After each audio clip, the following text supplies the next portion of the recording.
What's the difference between a $44 Sue and a $22 Sue? Let's find out. Welcome to Running on Empty.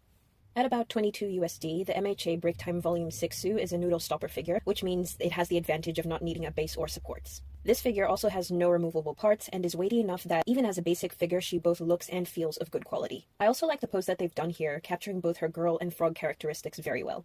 As we all know, Sue is an intelligent and observant, inquisitive person, so I like the fact that they've captured that in this expression of hers, which I gotta say is also super cute. For the paint job, it's a little bit basic, but because of the excellent sculpt of the outfit and the hair and everything, it means that they're able to do a lot with a little here. Those of you who are familiar with the Lookup series figures know that they're very good for putting on bottom shelves, and I feel like they've achieved that in this simple figure here because she is looking up at you, so feel free to put her on a middle or bottom shelf. I personally like to have her as a desktop companion. You almost feel like you could strike up a conversation with her.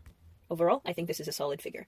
Next up, we've got Pop-Up Parade Sue at around 44 USD. I think that the pose is great. It's cheerful, it's dynamic, with the gently flowing hair and clothing, which is excellently sculpted here. She also has no removable parts, which means that she's very sturdy for this kind of pose. Because she is leaping up in the air, I really appreciate the fact that they have sculpted shorts on her here. And one last thing about this pose, normally I'm not a fan of support pegs, but in this case they make sense, and I like that they've made them transparent, so that they're not taking away from the figure. You can almost ignore them. As for the sculpt, I think they've done a good job in adding detail to the folds of her uniform here. I also like the way that they've sculpted her hair. It's very gently flowing up. And I also noticed that they've added a bit of detail in her knee joints here, as well as adding a peachy shadow to her joints, which gives her skin tone a bit of life. I think that's a good detail. Moving over to the facial expression, I think this is Peak Sue with her little tongue poking out. I like that quiet sense of happiness that they've been able to convey here. I think it's really cute. Over to the base, it's simple, it's not too big, and there's not much else I can say. I like the green color. So to wrap it up, which would I recommend out of these two figures?